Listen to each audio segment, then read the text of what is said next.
This program is produced by Eagle Mountain Apostolic Resource Center. To find additional episodes of this program, as well as other content, visit eaglemountain.tv.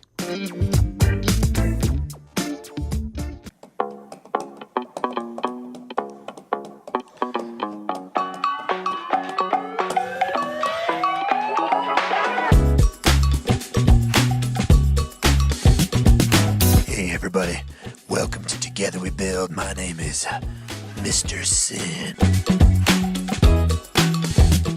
You apish, beast-eating abomination. Are you kidding me? Okay, here we go. What is a group of pigs called? A potluck? How are you doing there, Foxy? Finding out what you're doing after this show. Maybe we could go grab some drinks or something. What do you say? No, thanks.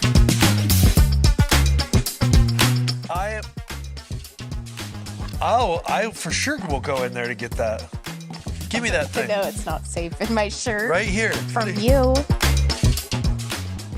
Hey everyone, welcome to Together We Build. My name is Chris Behnke, and I'm here with Prudence O'Haire. I'll introduce myself. You gotta, maybe you should kick this thing off. No, this is a topic you chose. Make sure you speak nice and loud. This is the topic you chose. The topic I chose. Yeah, it's amazing. This is going to be 2-part series. This is the first of 2 parts, and we're going after mental health in the church and really trying to understand how those two fit together, because I think they can and they sometimes don't, which is crazy. They should. So we're going to talk about that. We're going to dive in, but before we do that, are you going to stump me? Yeah. These are, I should have known that questions. So, Is this what we did last time? What is the largest island in the world? The largest island. So Australia is considered a continent. So I'd have to say Greenland. Okay. Yeah, it's Greenland. Okay. I don't know if I would have gotten that. You I wouldn't probably should have. You but wouldn't of have. course, I should have known that. I am a genius. Super genius. Okay. On a couple's golden anniversary, how many years of marriage are celebrated? Gold. I believe that's 50. Yeah, I think it's 50.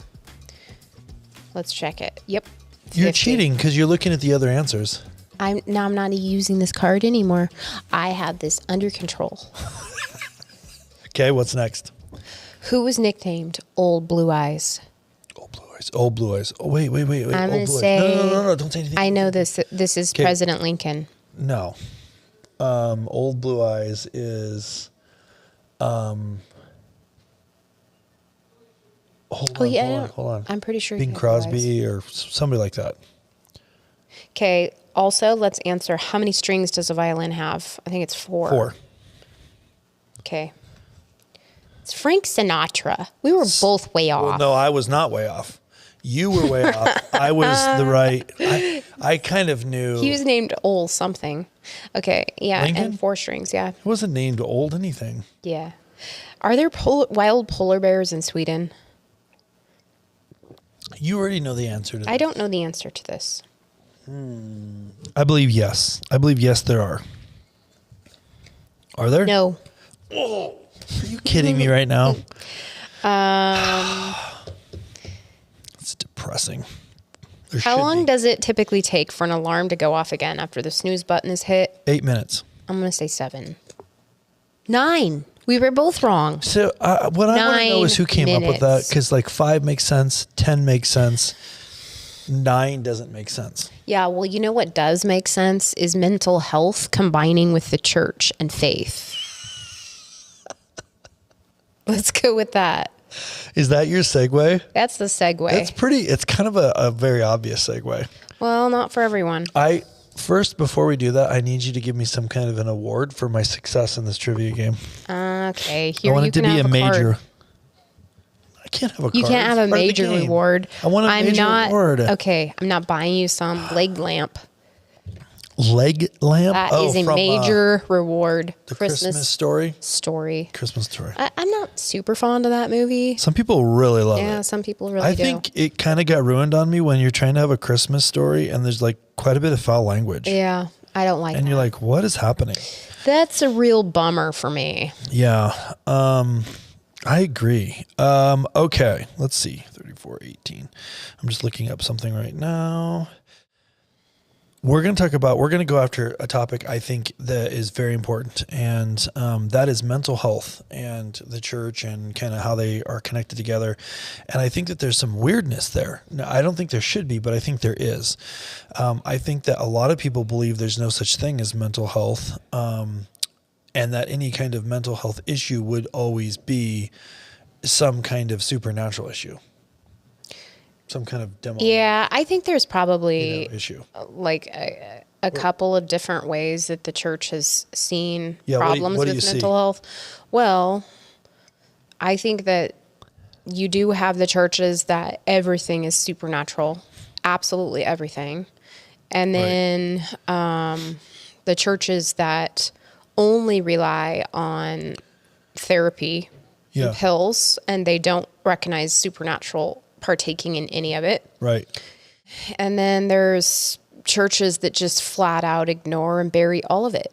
They just don't They just deal don't. with it at all. They just don't. in They just any avoid way, it. shape, or form. Yeah. It's like, if you do, you don't tell people about it. Yeah. Yeah. I think that, like so many things, there's a truth that should be found in that, and it shouldn't be that hard to find, but we kind of make it muddy for some reason. One thing is true. I love this verse, Psalm 34:18. The Lord is close to the brokenhearted and saves those who are crushed in spirit. I really feel like God has a special place for the people that are brokenhearted or, are having mental, kind of struggle, like a mental health struggle. This could be all kinds of things. This could be like a clinical diagnosed problem, but it could also be depression, anxiety, frustration, anger, these things. And I feel like God really, he cares about us working through those things. And that's another thing that I've seen a little bit in the church, which is kind of like, get it together.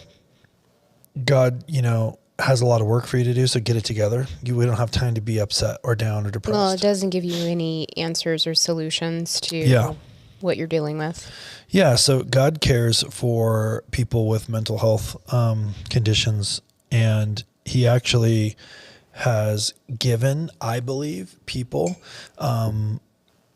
amazing tools, have created counseling approaches and even medications that can really help people.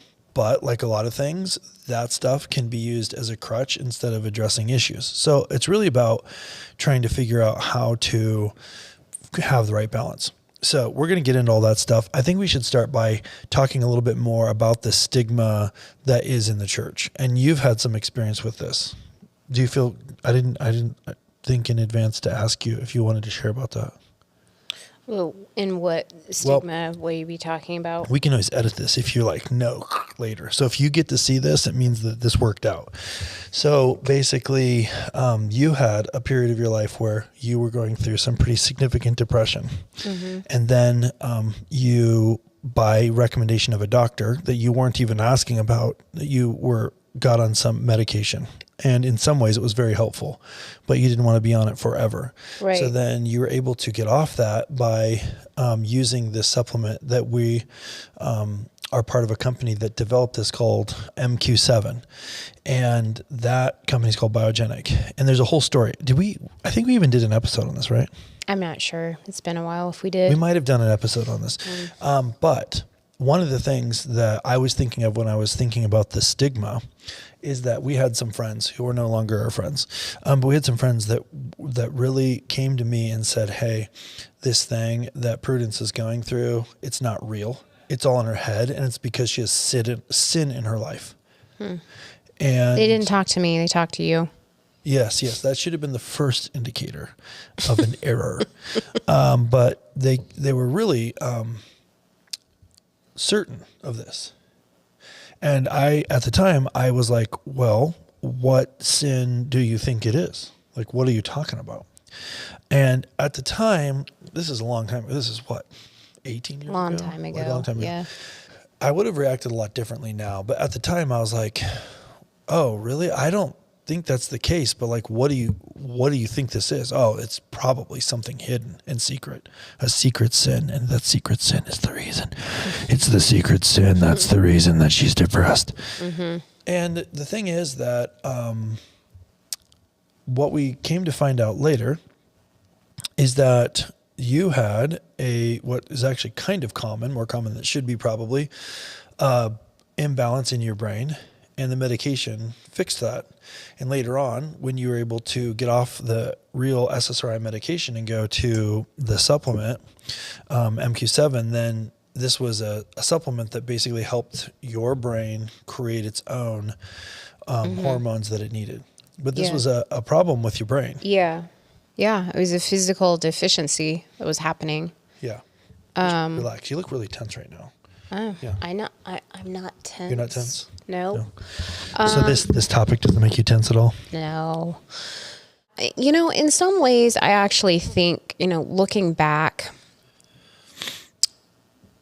to those years when that doctor who didn't know me at all asked if I wanted to get on some sort of a medication. Yeah. I know that there was definitely several years of journey with SSRIs and understanding how it was helping me or hindering me and whatnot.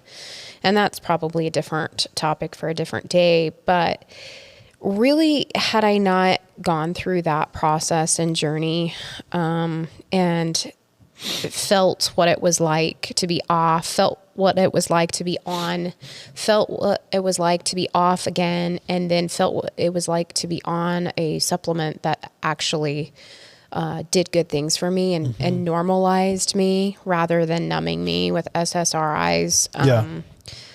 Like I wouldn't maybe have experienced or found that product for me if I hadn't been even though sent down in some ways it was not a great diagnosis, it was massively helpful because it was an discovering opportunity a for you to product learn. because see what happened is that I didn't know that I was having issues and problems. By the way, selective serotonin reuptake inhibitor is what SSRI stands for. Selective serotonin reuptake inhibitor, which essentially, it's significantly more complicated than this, but essentially synthetically tricks your brain and replaces what would normally be dealt with by the natural production of serotonin. Yeah. So that's kind of what that is. And they're the most common antidepressant. And actually, let me just do a Google search. I think While you're that saying this, how many people are on it? one of the issues and problems that a lot of us have is that we've been in a state of mental illness of some level for so long that we've never even known what it was like to be healthy in that area, that we literally don't know we have an issue or problem. Right. Like it's 45 just million normal. people in the U.S. are currently taking an SSRI. This is massive. And we also, I mean, not everybody has issues naturally with this. Sometimes it is a problem of the demonic happening. And Yes, let's talk about that for a quick second. Sometimes, so I want to make sure people understand, sometimes there is actual brain issue. Sometimes there is healing that needs to happen. And sometimes there's inner healing, supernatural healing that needs to happen. Right? Yeah. Yep. Yeah. Absolutely. So let's talk about that for just a second. What do you want to talk about? Well, I'm saying that I think people have a natural tendency to just jump on one of those camps and rule everything else out. Right. And that's kind of what I mean by the stigma. Like, I think sometimes we're not wise to the potential situation and all the different things that it can be. And we like to just jump onto the one thing and just, it's the one thing. Yeah. Yeah. You kind of need to go through and look at everything, really. I think if we're having problems with depression, or if our spouse is saying that we've been depressed for years, or they don't, they think that that's the case. I think a lot of traumatizing events can throw us into a state of depression where we're in a mental state where we're just fraught with grief, Yeah. or something horrid happened and we're, really messed up from it. Right.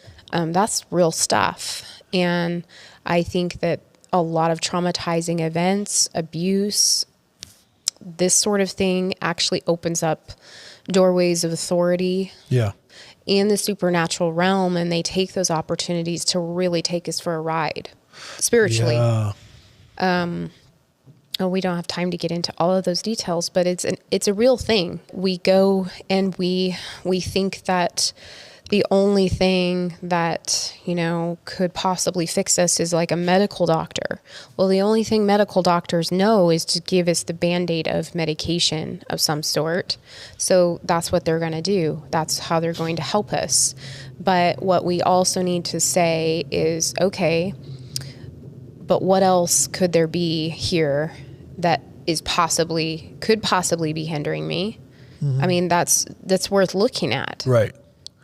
Yeah. So I think, one of the things that I think we want to dig into is, a couple things. One is we first have to break the stigma off in the church that this is either non-existent or it's always whatever. It's always this, or it's always like some demonic thing, or it's always something that can be cured with pills, or it's always something that should be dealt with counseling. I think we need to break off that we shouldn't talk about it, that it's not a thing, and that we should stop trying to categorize these in a really simple way. Like every time your car runs out of gas, it means that it's out of gas. That's very simple. But every time someone is struggling with any of these kind of issues, depression, anxiety, or any of the other hundreds of different things, the way that this could express itself, it doesn't always mean anything. And we need to be a lot wiser about that. And that really, as a church, like it's our job to help share the load and each other's burdens. Like Galatians 6:2, bear one another's burdens and thereby fulfill the law of Christ. Encourage people to support each other is like super important. Like we really need to be doing that. And when someone is really having a difficult time, the last thing they need is to be abandoned by the people they should be able to count on in their community. Mm-hmm. So that's one thing. And then I think, there's probably 2 or 3 really smart potential outcomes. The first should always be starting with prayer. Like, wow, man, they're having a hard time. Like the first thing that should be is, hey, let's pray about this together. Let's go after this. What do you think about that, Prudence? Yeah. Getting discernment about where to start, even with solving the issue, is important, I think. I think our first inclination is to immediately go to a therapist or a medical doctor when we start feeling like we are having emotional problems. Right. But I mean, I've known people for years, not for years. I've known people all of my life that have been seeing therapists all their life. Right. And it hasn't, it helps to some degree, but if you're dealing with an issue of the demonic, it's not going to take that away. No, in fact, you're just looking at stuff, and it helps us feel better. Yeah, I would say it about could make stuff. it worse because of exactly what you just said. But, and they refuse to see that there are other parts of us that could possibly be affected by, supernatural entities. They will not look at that as a possible fix for them. Going through inner healing and deliverance ministry is something that they're afraid of. Mm-hmm. And so, how do you help that person? So what I hear you saying is that you have witnessed, and I think we can all think of some, and you might be this person, which if you are, it's okay. But you spend an entire lifetime, or at least years and years, going through some kind of therapy. I don't even want to know how much money this person has spent on counselor, therapist, psychologist, psychiatrist, whatever the case is. But I know, and I'm almost 100% sure that this person could fix and get rid of a lot of the emotional baggage that's there if they would just surrender to inner healing, deliverance ministry process. Yeah. Okay. So what I want to make sure that you guys don't mishear is that, are you, Prudence, saying that you're anti-counselors? No. They have a definite place in our lives. I personally, and you have personally, been to counselors throughout our lives, and they've helped us sort out and unravel a lot of things when we weren't sure how to sort it. Mm-hmm.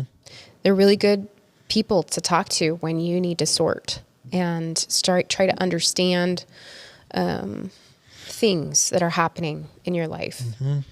Yeah. So what I hear you saying is we got to approach the right solution for the right problem, which takes some discernment. So we need to be bathing all this stuff in prayer. We need to take it very seriously. If someone is having a struggle, we need to, and they need to take it very seriously. But we can't apply a solution with counseling if the solution that we should be applying is some inner healing work through deliverance ministry and vice versa. And, and what? So how does medication play in? How do you feel about that? Because you're someone that has experience with that. Well, I mean, I think that medication is, it's not good for us. I think scientific studies have proven that. We're talking about SSRIs here, right?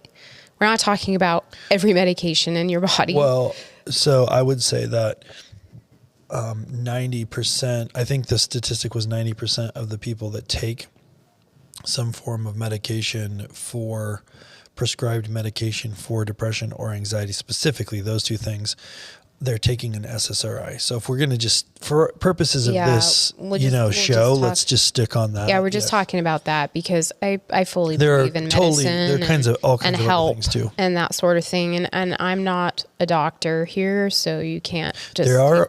I would throw this out there real quick on this though. There are a lot of approaches nowadays that used to be non-doctor approaches that are now becoming more doctor approaches. And what I mean by those approaches is I would personally call, this isn't like a medical term or anything like this, but I would call these coping approaches. And this is where you're like, I'm going to go get my medical marijuana card, or I'm going to just drink one glass of wine every night to kind of take the edge off. I would consider that a coping approach. And historically speaking, doctors have not prescribed coping approaches, but in the last 10 years, they have been prescribing a lot of coping approaches. And I actually strongly feel like coping approaches are pretty much, I cannot think of a time where that's a really good approach, because you're not actually fixing the problem, you're coping with the problem. It might really help the situation from a symptom standpoint, like maybe you're really mean all the time and drinking a glass of wine every night makes you a little bit less mean. And so it feels like it's an effective approach, but you're not really fixing the problem. You're just, coping, you're numbing. So we're not even really talking about that. And we don't really have tons of time to get into all that, but I personally don't believe that that is an appropriate approach, because you're not actually fixing any problems. Well, we want to fix problems. Yeah. In my personal journey with depression and finding out that I actually did have a problem. Yeah. There was a point in time where I did try to get off medication and was a complete train wreck. Yeah. And I discovered that this was very normal to the me before medication, and I wasn't going to allow my family to live with that person. So I went back onto the medication because So just to provide clarity, you're saying you went through a process to get off, and it didn't work, but in the process, you got to kind of witness yourself. Yeah, I saw what was happening because it happened so fast, the switch.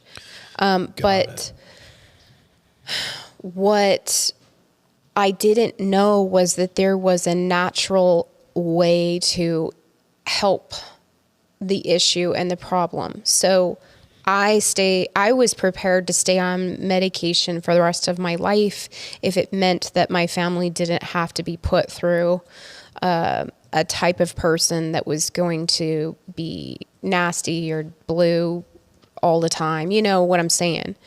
But the Lord brought it into my life a natural way to help me with my issue. Mm-hmm. So I guess what I'm saying is in relation to medication, it's like a lot of people don't know that there are stuff out there naturally that can help them. Mm-hmm. Yeah. They just don't know. And so we can't do something different if we don't know what's different to do.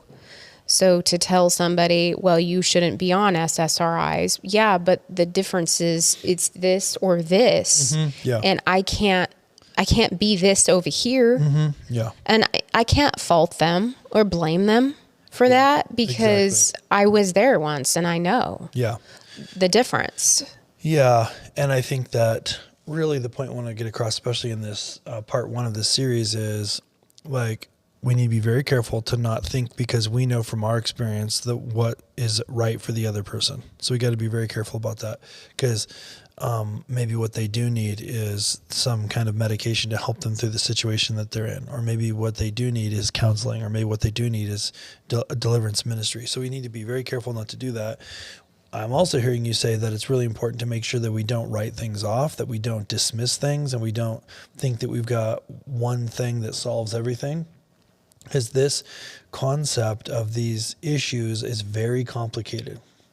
And it's kind of like the reason that, just so you guys know, just a brief 30 seconds of history, the reason that the SSRIs were originally developed was to help with overwhelming, unbearable trauma, to be taken for a few weeks to get past the trauma. So you lose a spouse or a child or something like that, and it's unbearable. And this is designed to help you mitigate the pain of that while you're going through trauma healing.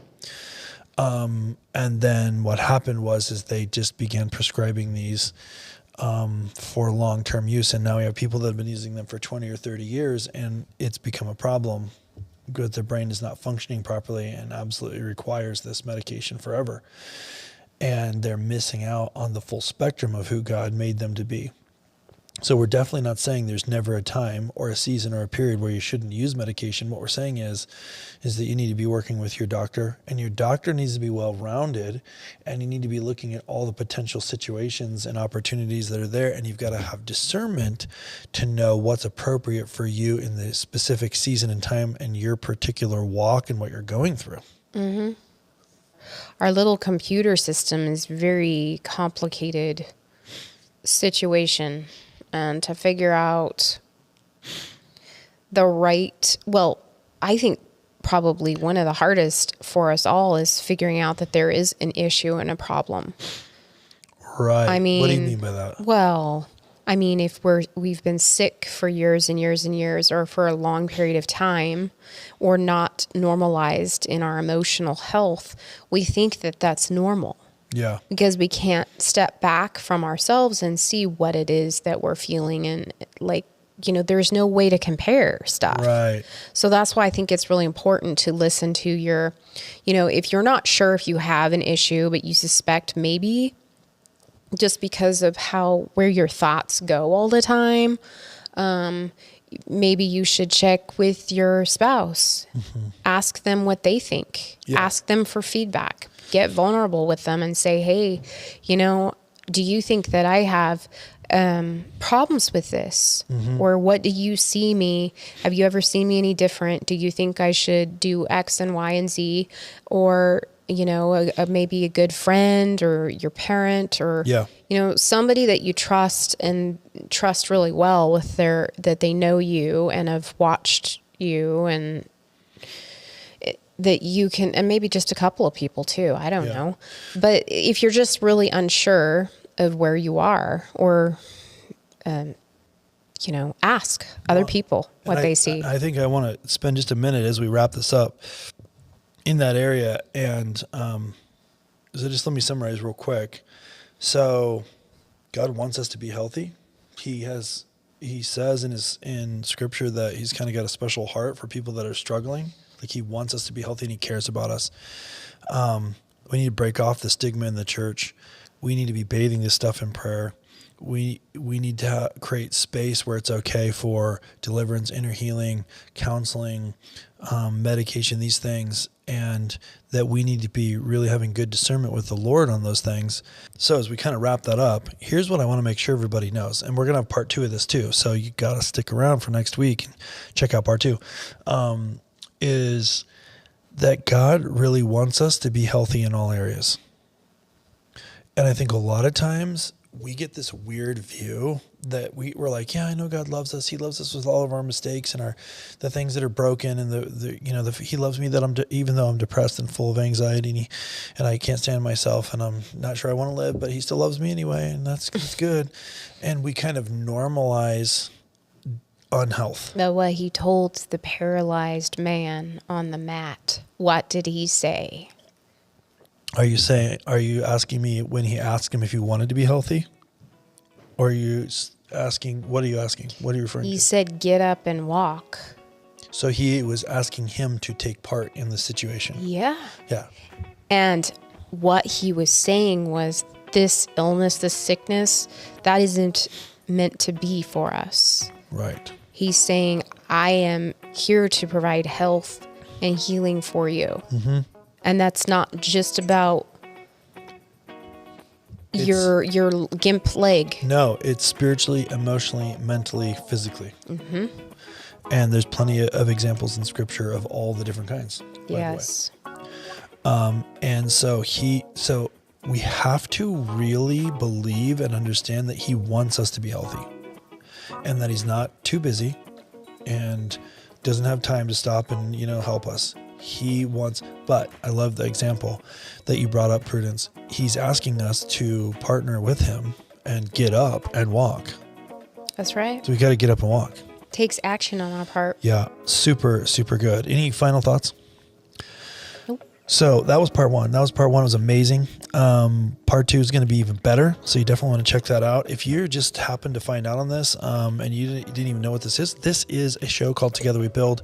You can find, we're in the middle of our 4th season. You can find all of the past episodes by going to chrisandprudence.com.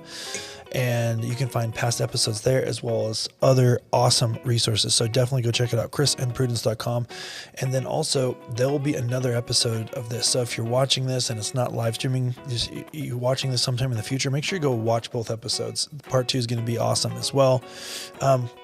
If you want to see other content like this show is produced by Eagle Mountain TV, and you can go to eaglemountain.global and find tons of amazing programming that we produce inside of Eagle Mountain Apostolic Resource Center just for you. So I want to hear from you. We would love it if you'd put comments in wherever you're watching this, like, subscribe, share it out there, and we will see you on part 2. We will see you on part 2. See you then.